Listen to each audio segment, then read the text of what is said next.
Hello tanks and tankettes, and welcome to a bit of console gameplay courtesy of Jack the Ripper, who of course we've also featured on the channel several times before. Now he's not the only person I've shown off some console gameplay from, but he's in the position of having all the gear to record console gameplay, which we have to basically do live with a capture card essentially, but he doesn't so much do stuff with his own channel anymore, so he tends to send it around to various different people.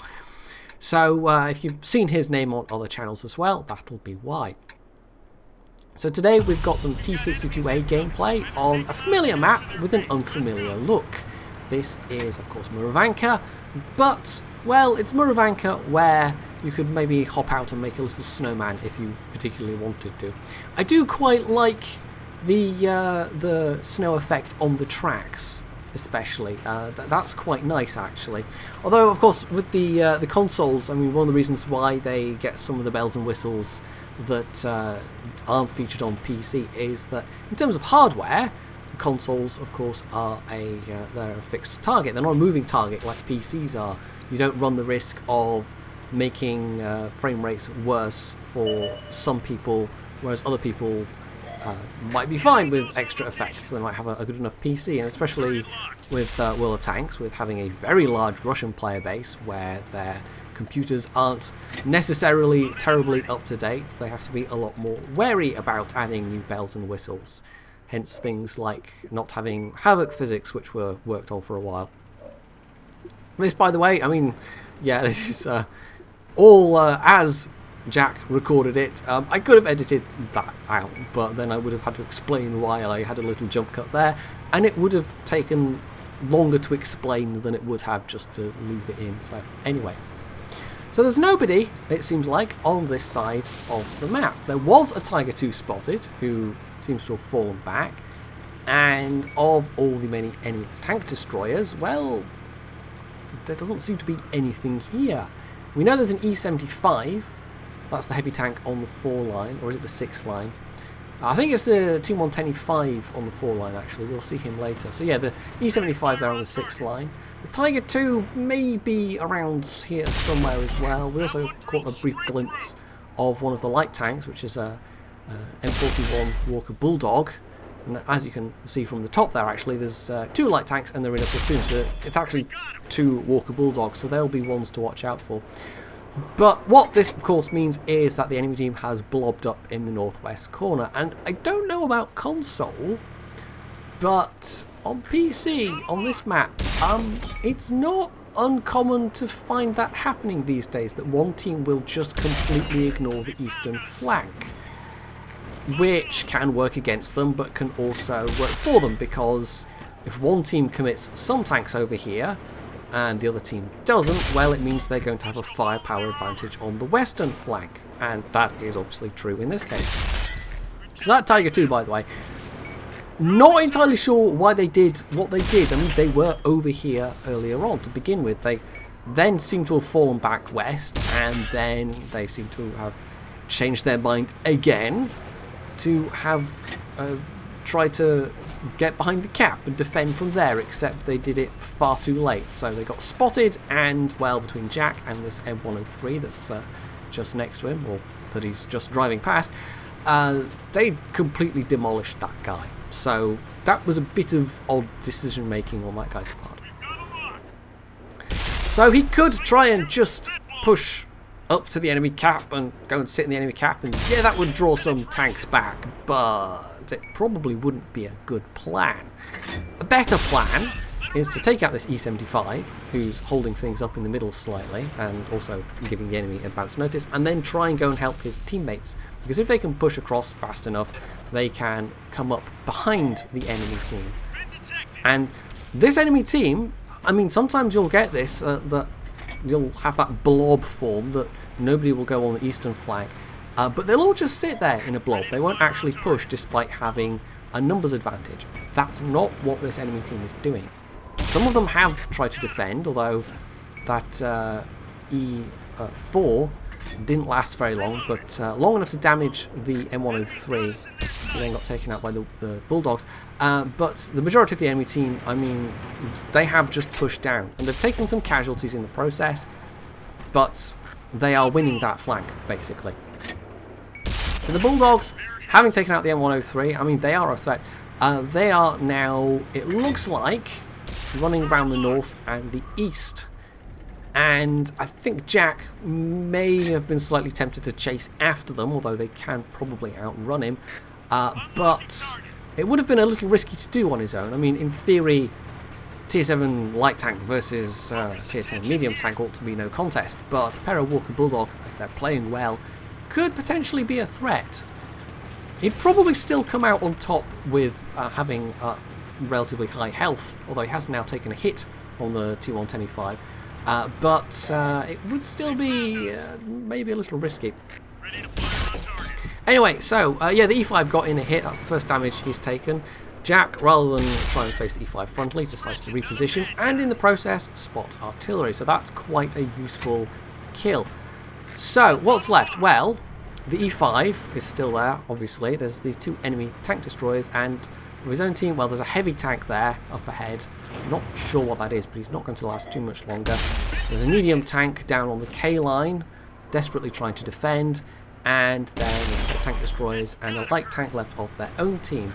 And this is where the Walker Bulldogs, having basically flanked round behind them, are going to cause a bit of havoc, because they're going to take out that light tank, and then I think they take out at least one of the tank destroyers as well.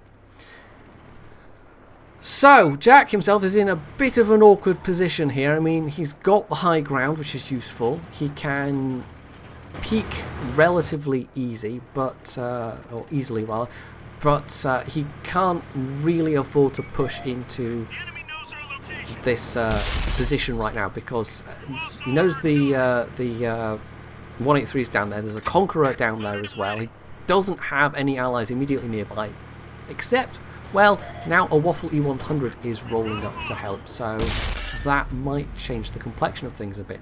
So he respots the 183, who I think took a shot at him in return. There was a puff of snow came up there. The Conqueror is lower health, which is good. That other tank destroyer, I didn't quite see what that was, but the Waffle took him out. Jack gets the axle shot on the 183. They've turned to deal with the not 183, with Waffle E100, and fortunately, the Waffle has managed to take them out without just getting blatted in return, because the console version, if you're unaware, still actually has some older vehicles. In fact, this team also, I think the light tank, or one of the light tanks rather, because it was still on this team, is actually the Awful Panther, which is possibly a premium. I don't know, the symbol on the score lists at the end suggests it's a premium, but I'm not entirely sure of that. So we're down to two tank destroyers, in fact one tank destroyer, and Jack. So it's just him, this Waffle, left alive versus the two Walker Bulldogs, a damaged 110E5, and some kind of enemy tank destroyer. Hey look, Sins! That's a name I recognise from somewhere. Is it possibly the same Sins that has his own console YouTube channel? I think it might be. Anyway, enough name spotting. Okay, it's an E3. Okay, oh, that's a dangerous opponent. So the Bulldogs are looking to reposition once again. They're going to use their speed, but Jack actually spots at least one of them, this guy making a run for it, and that second hit there, that was quite lucky there. So if he can finish this guy off, that significantly reduces the threat. Oh, he ran into a house. That's a bit of a whoopsie. So that's one of them down, and the other, he's not full health, but no, okay, we're not going to get any shots on him. So that's part of the threat dealt with, at least. Anyway, so the Waffle seems to have gotten a hit into the E5. We don't know exactly where the E3 is right now. Oh, there we go. And he's on the cap. Okay, so instead of supporting the E5, he decided to go and sit on the cap instead. So yeah, that E5 was maybe thinking he would just be more or less hull down, but no, he showed a bit too much side armour, and Jack was able to take advantage. Jack has now, by the way, completely gone through his standard APCR, so he's onto the heat ammo. So the Walker Bulldog just streaming in. I'm not entirely sure what his plan was, because, you know, he was going in against a T-62A and a Waffle E100. That was never going to end well. And possibly he was banking on Jack and the Waffle panicking and trying to decap, but there was more than enough time to deal with this guy. It's 2 versus 1. So the Waffle gets some hits in. I really don't know what this E3 was thinking, trying to cap instead of helping his last couple of teammates. But yeah, in theory, this ought to now be relatively comfortable. So a hit from Jack into the axle, which is fine, except I think the Waffle, he's either got a very good repair crew or he had a repair kit, but he finishes off the Waffle. And now Jack is alone, 1 versus 1. But we do know from the ribbon that hit actually went in. So he gets spotted. Oh, it comes down to this. He gets spotted. He takes the hit. He's left with 10 hit points and then gets the final kill. So at the ending, it all got very interesting very suddenly. And that could have possibly been a win for the enemy team. But no, he scraped through with 10 hit points. And so that was that. So that was a very close game at the end of things. And as you can see from the score there, well, Ace Mastery, I think he was a bit pleased about that. 7,000 damage done with nearly 1,800 base XP and 6 kills for the top gun. I suspect there was a high caliber in there as well, and one of the medals, Devastator, there we go. That's a console thing. So yeah, mostly it was from his own damage done in this game, but it wasn't the only one. I mean, the Waffle did relatively well as well, with nearly 5,000 damage. The enemy Bulldog was actually top of their team, or one of the enemy Bulldogs, with nearly 3,000 and probably a bunch of spotting and assistance. In fact, that Bulldog had over 1,000 XP on a loss, so that's pretty good, actually. And the enemy E5 and E3 were top of their team as well, with some fairly healthy scores. So this was really close. And, you know, being in a T-62A in this situation is a huge advantage. Just any top-tier Russian medium, I think the T-62A is one of the better regarded ones.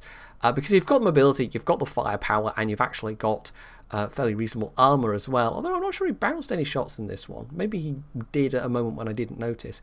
But just the ability to get where he needed to, as in a slower tank. You know, if he'd been in the same situation, having gone over on that other flank, he maybe couldn't have got there in time. So overall, you know, that was a really quite solid top tier medium game with a very, very good amount of damage done. So hopefully you've enjoyed this look at the console life, and if you've got a sudden urge to go out and build a snowman, I can't blame you. As I said at the top of the video, you can find Jack's channel down below. He does still put up content occasionally, and you know, you can go and check that out if you feel like it. Otherwise, you can leave any comments below. You can hit the like button. You can sub to my channel if you haven't already, and as always, stay tuned for more.